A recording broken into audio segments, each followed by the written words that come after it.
Advierten que las elecciones en Estados Unidos y México, que se celebrarán en el 2024, pueden poner un riesgo al nearshoring.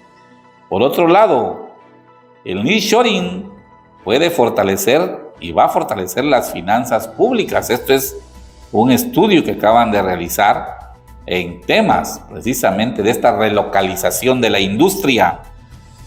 La deuda, ahora sí, puede ser un foco rojo para la economía mexicana, porque ante la no depreciación del dólar, o más bien la no depreciación del peso, pues ahora la deuda, por los pagos que hay que hacer y sobre todo por los últimos préstamos, pudiera ser un factor de riesgo para la economía mexicana.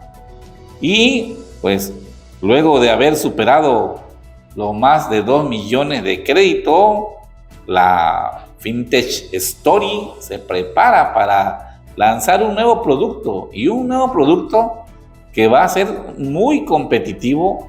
Escuche usted bien este nombre, Story, porque va a ofrecer rendimientos hasta del 15% anualizado a los ahorradores. No hay en este momento, lo máximo que se ofrece es el 11.5%, y es a través de la compra de CETES, y de ahí no hay otro rendimiento que ofrezca mayor a ese porcentaje. Además, más o menos ese es el porcentaje del que ha establecido Bancico, pero Story piensa irrumpir en el mercado ofreciendo a los ahorradores hasta el 15% anualizado de intereses. Pues bien, estas son las noticias más importantes con las que iniciamos esta transmisión de Soleste Más. Gracias a Radio Naranjo, la 106.7 FM, Voz de Berriozábal, a la plataforma Soleste. Soy Pepe Cruz y no te vayas, porque comenzamos las noticias. Pues bien, ya estamos de regreso, y comentarte que uno de los análisis que se está haciendo ahorita es que el próximo año, pues, como ustedes saben, va a haber elección en nuestro país, en 9 estados, pero además, lo más importante, se va a renovar la Cámara de Diputados, se va a renovar el Senado y, pues, lógicamente también se va a renovar la presidencia de la República, el Ejecutivo Federal. Pero estas elecciones coinciden con las elecciones de Estados Unidos, no en la misma fecha, pero son coincidentes en el año. Y pues algunos analistas dicen que si llegara a estar en la próxima elección Donald Trump, ¿no?, que ha sido un defensor del nacionalismo, por así decirlo, defensor de la inversión en su propio país, pues es muy probable que ofrezca planes para que las empresas se ubiquen en Estados Unidos, reduciendo lógicamente la carga impositiva. Y esto puede modificar este fenómeno del nearshoring que está llegando a nuestro país, porque muchas empresas pues están abandonando la zona oriental, estamos hablando de China, ¿no?, de Taiwán, para ubicarse en México, toda vez que pues, su cercanía con Estados Unidos es muy buena. Pero además te voy a comentar en otra nota, el gobierno mexicano ha actuado con habilidad y ya ha presentado un decreto, ¿no?, que lo vamos a ver en otra nota, pero ha presentado un decreto que busca atraer a estos inversionistas. Al participar en la conferencia del Instituto Mexicano de Ejecutivos de Finanzas sobre perspectivas económicas para el 2024, pues Gabriela Siller, que es analista económica, mencionó que los factores de riesgo para el desempeño de la economía son la seguridad pública, que ya vemos el problema que hay de seguridad en todo el país. En Chiapas ha crecido tremendamente, aunque se dice que no, pero esa es la realidad. Y bueno, aquí lo están diciendo los economistas, ¿no?, de que el primer reto es la seguridad pública, la incertidumbre por el manejo de la economía doméstica, así como la que podrían generar otras iniciativas de reformas que el gobierno federal ha estado impulsando, o la posibilidad de que Estados Unidos vuelva a llevar a México a paneles, por asuntos relacionados con el sector energético, es decir, tienen que ver con el Tratado de Libre Comercio. Especialmente se estima que la economía mexicana conseguirá un crecimiento superior a los 2.5, algunos ya hablan de 3%, 3.3 incluso, hasta el 3.5, El crecimiento de la economía mexicana ha sido importante en el mundo, es de las pocas economías que ha crecido, y eso, si no mal lo recuerdo, es una de las 3 más importantes ya en Latinoamérica, en esa cuestión de crecimiento. También anticipa como riesgos la coincidencia de las elecciones presidenciales de México con Estados Unidos, que podrían llevar al tipo de cambio a registrar mayores presiones de los que regularmente se presentan. Bueno, y es que si hay presiones al tipo de cambio, automáticamente el dólar puede seguir subiendo. Ahorita precisamente no tengo esta nota aquí, pero quiero comentarte que el dólar se está nuevamente apreciando, pero se supone que es un derivado del conflicto israelí-palestina, ¿no? Entonces ese conflicto está generando, se supone que ese conflicto también puede ayudar a nuestro país. Digo, no es lo más recomendable que haya un conflicto, pero en cuestiones, digamos, de geopolíticas y de economía, se habla de que ese conflicto puede ayudar a nuestro país, toda vez que pues, una de las materias primas en el Medio Oriente es el petróleo, y ante el conflicto puede generarse una mayor demanda de petróleo, y eso llevaría a aumentar el precio del petróleo, por lo que México puede tener ganancias y remesas especiales derivadas del sobreprecio que se dé al petróleo. Asimismo, el moderador y presidente del Comité Nacional de Estudios Económicos del IMEF advirtió que para potenciar la llegada de inversiones productivas se debe otorgar certeza jurídica, mejorar la infraestructura, garantizar el acceso a energías limpias a precios suficientemente competitivos. Bueno, este ha sido el reto, ¿no?, de nuestro país, la infraestructura, la seguridad, que sigue siendo un gran reto y que se ha venido relajando, por así decirlo, en estos últimos años, pero que lamentablemente pues, nos llevan a situaciones pues, de incertidumbre, ¿no? Así que ahí está esta nota. Esto es para todo, pues lo que pues, de otra manera nuestro país, nuestro estado de Chiapas, pues envía gente, va gente que va a trabajar al norte del país, y a la medida se reubican empresas en el norte del país, en esa medida están yendo más chiapanecas y chiapanecos al trabajo allá en el norte. Por otro lado, quiero comentarte que la Secretaría de Hacienda y Crédito Público estableció en el Diario Oficial de la Federación un decreto por el que establece las bases de un estímulo fiscal que se va a otorgar durante el año 2023 y 2024 a 10 sectores para aprovechar el fenómeno global del nearshoring y atraer al país inversión de empresas que lo consideren un destino favorable para establecer y ampliar sus operaciones. De acuerdo con el decreto, los sectores clave de la industria fueron identificados considerando su alto desempeño en el crecimiento del Producto Interno Bruto, su enfoque en las exportaciones al tener vínculos comerciales consolidados, su impacto en la economía y el aumento de la demanda en Estados Unidos. Es decir, revisaron varios factores para saber a qué sectores específicamente iban a promover.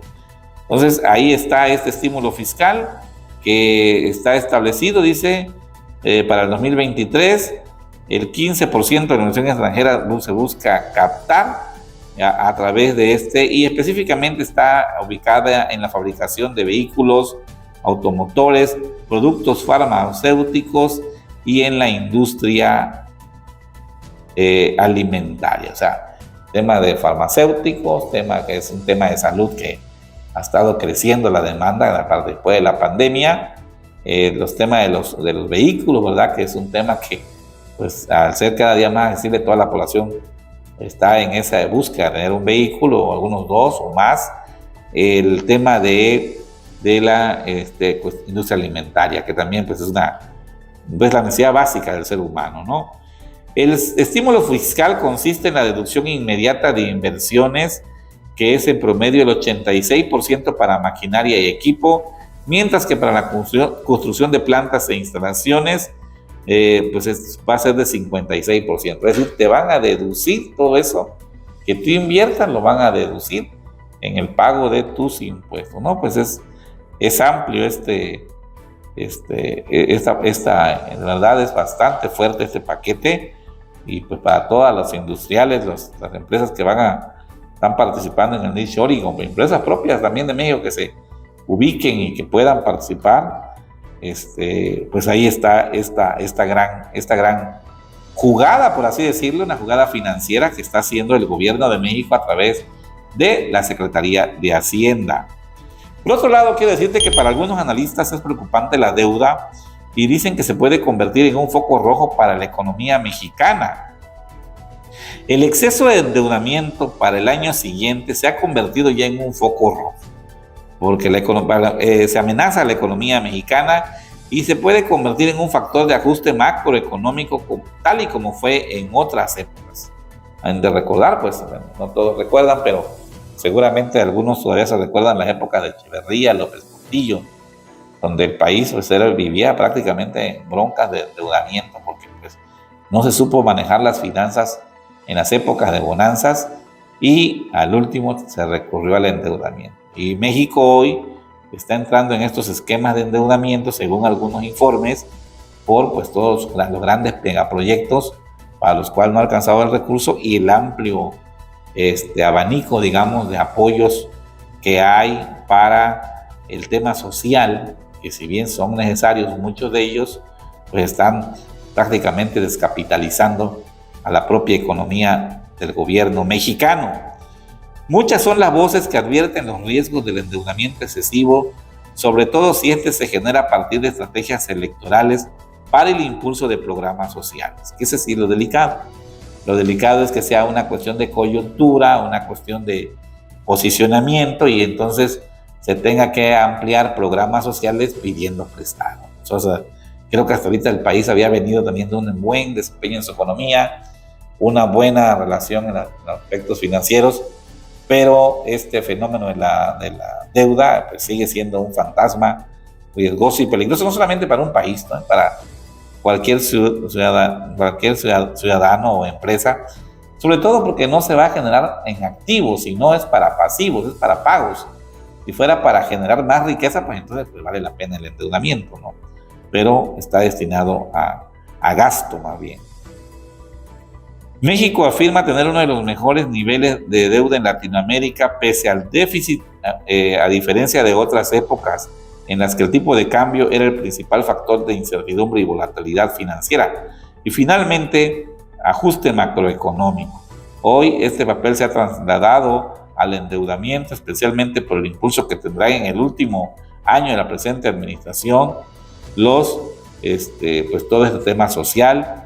Los primeros 5 años fueron cautelosos, la verdad, bastante responsables, y ojalá no vaya a pasar lo que algunos gobiernos han hecho, ¿no? Que en el último año generan una serie de factores. No nos olvidamos de aquel famoso error de diciembre de la época de gobierno de Ernesto Zedillo, de un gobierno que parecía pues muy moderno, que era el gobierno de Salinas de Gortari, y nos llevó a una crisis financiera muy fuerte, ¿no? Entonces, ojalá haya responsabilidad y pues ya son algunos datos que surgen ante estas posibilidades de endeudamiento. Por otro lado, como te comenté, pues ahora sí que está llamando la atención esta, podríamos llamarle nueva aplicación, pero más que una aplicación, pues ya es una empresa, ¿no? Es una empresa que es la empresa Story, ¿no? Que se considera una startup también. Luego de haber superado los 2 millones de clientes en tarjetas de crédito, el unicornio mexicano Story dio a conocer su segundo paso en el negocio de servicios financieros, con el lanzamiento de una cuenta de ahorro tras la adquisición de la Sociedad Financiera Popular SOFIP. Es decir, esta Story, en esta empresa que opera con tarjeta de crédito, ahora dio a conocer que pues va a operar, pues adquirió a Sofipo, y en una entrevista que hizo con la revista Forbes, la cofundadora de la empresa explicó que al contar con la licencia de Sofipo les permite ofrecer una mayor variedad de productos, donde el primero de ellos es su oferta de ahorro.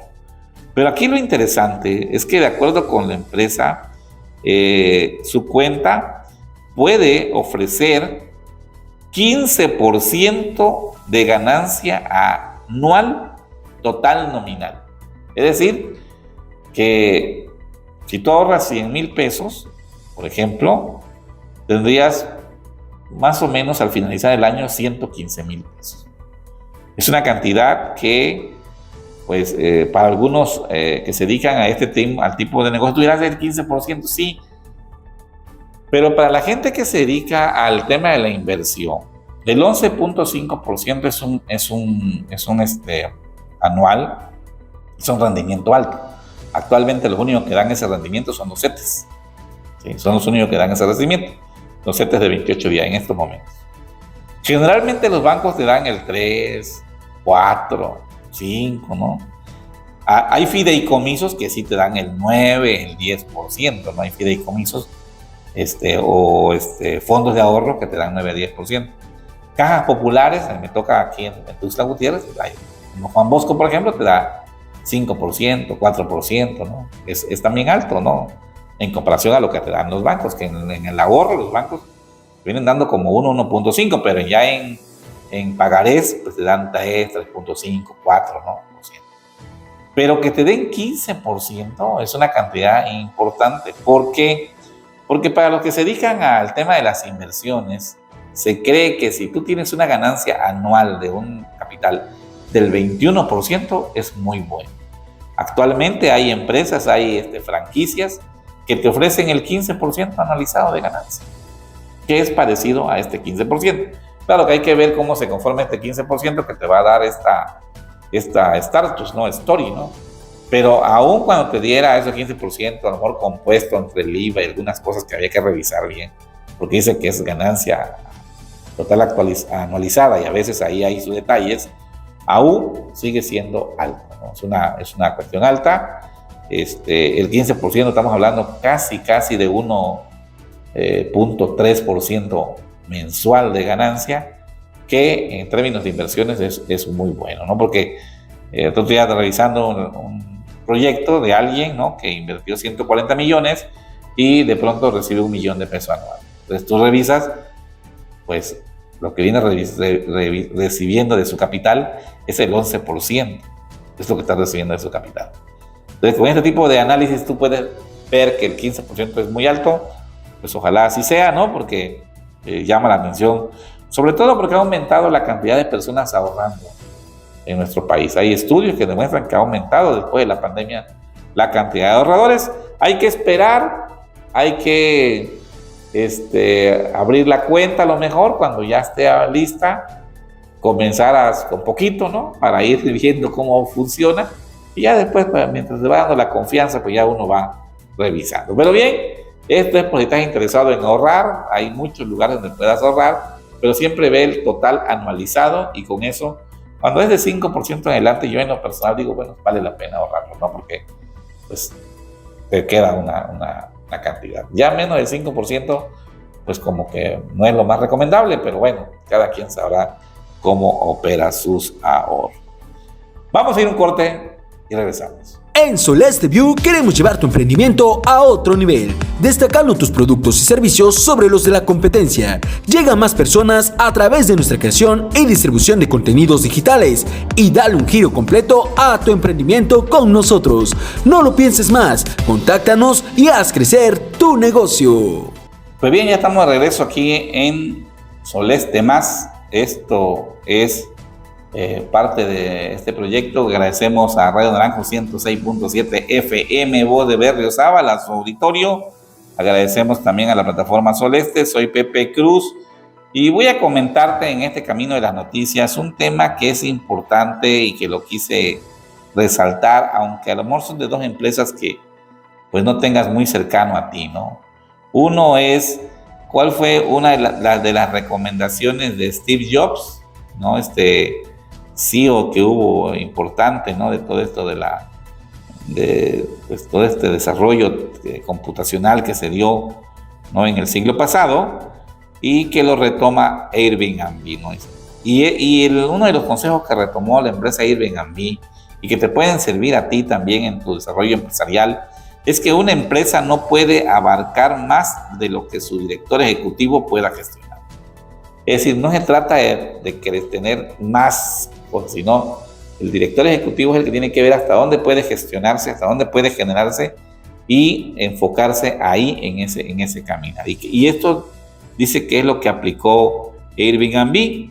Dice que Airbnb es una empresa que inicialmente comenzó como una empresa para vender desayunos y sofás, ¿no? O sea, algo así, de que la gente pudiera ofrecer desayunos ahí a las personas, a los turistas. Y posteriormente esta empresa, la plataforma, pues fue creciendo y actualmente se considera una de las mayores competencias a la industria hotelera, ¿no? Y solamente pues ofrecía un sofá de desayunos para adquirir ganancias, ¿no? En 2022 la empresa ganó 1.893 millones de dólares tras incrementar sus ingresos 40%. Entonces la empresa pues ha ido creciendo, y aquí lo que nos aconsejan pues para los que estamos emprendiendo es que trata de, en tu emprendimiento, tú como líder o como CEO, es de que hasta donde te den las fuerzas para gestionar, donde te dé tu habilidad para gestionar. Yo lo que te recomiendo, y aquí aunado a esta situación, es de que tú debes desarrollar ciertas habilidades para la gestión. O sea, la gestión no es algo que se escuche en una sola palabra, pero no es algo que es una habilidad como tal, ¿no? O sea, hay otras habilidades que concurren en la gestión. Por ejemplo, en la gestión concurre la visión, o sea, hacia dónde lleva la empresa. Esa es una cuestión. Y esa es una habilidad. La visión tiene que ver con ver oportunidades. Y no tan fácil se desarrolla esa habilidad de la visión. Porque si tú, en vez de ver oportunidades, ves problemas, te quedas en los problemas. Y los problemas achican tu visión. Pero si tú en el camino ves oportunidades, ves posibilidades, entonces tu visión se agranda, ¿no? Y eso te permite desarrollarte hacia donde vas ahí con tu empresa. Lo segundo es la habilidad de delegación. La habilidad de delegación tiene otra habilidad que tiene que ver con la habilidad de conocer, el feeling de conocer a tus colaboradores, a tus socios, y luego también tiene que ver la habilidad de entrenamiento, porque hay que entrenarlos para que ellos asuman el control de los procesos. Y eso es delegación, ahí estás delegando. Pero si tú no tienes el feeling de cuáles son los potenciales, las posibilidades de tus colaboradores, y si no tienes la habilidad para entrenarlos, aunque delegues, vas a tener puros fracasos. Entonces, la habilidad de delegación se convierte en una combinación, ¿no? Pero hay otra habilidad también importante, que es la comunicación efectiva. Y es que comuniques efectivamente hacia dónde es que vamos a ir, hacia dónde es que van a desarrollar, cuál es la idea del proyecto que estás desarrollando, cuál es el producto que estás desarrollando, cuál es el servicio. Y esa habilidad es muy complicada, la comunicación efectiva. Pareciera que es nada más hablar. No. Es cómo dejas en la mente del otro el mensaje. Esa es básicamente la comunicación efectiva. Y lógicamente hay una habilidad más importante que tiene que ver con la gestión, que tiene que ver con la organización, ¿no? Organización del tiempo, organización de las actividades, tiene que ver también con la habilidad de planeación, porque si no hay planeación no puedes organizar, no puedes visionar, y además tiene que ver con la última, para mí, de las habilidades tan importantes, que es el trabajo en equipo. Entonces lo que Steve Jobs decía era eso, o sea, tú opera hasta donde tu capacidad de gestión te dé como director o CEO de la empresa. Si tu capacidad de gestión no te da más para allá, no porque no quieras o seas incapaz o algo por el estilo, sino porque no cuentas todavía con todas las habilidades o todo el apalancamiento, porque tienes que apalancarte otro, pues entonces reduces. Y se supone que Airbnb ha aplicado este esquema y por eso ha ido creciendo de manera lenta al inicio y luego ya fue de manera acelerada. Sin embargo, ya habíamos visto pues todos los problemas que traía el éxito y el crecimiento de Airbnb, pero según los analistas o según este estudio, se dice que Airbnb retoma ese planteamiento de Steve Jobs de que hay que crecer hasta donde el límite de la gestión del CEO lo permite. Pues bien, ese es nuestro comentario. Nuevamente te agradecemos. Estamos en Radio Naranjo, la 106.7 FM, voz de Berriozábal. Esto es Sol Este Más. gracias a la plataforma Soleste. Soy Pepe Cruz y ya sabes que en Soleste View lo que buscas, el proyecto Soleste, es que te vaya bien a ti, a tu familia e inspires el entorno que te rodea. Nos vemos próximamente. No te pierdas Soleste Más todos los lunes y jueves de 9 a 9:30 de la mañana por la 106.7 FM a través de Radio Naranjo, la voz de Berriozábal.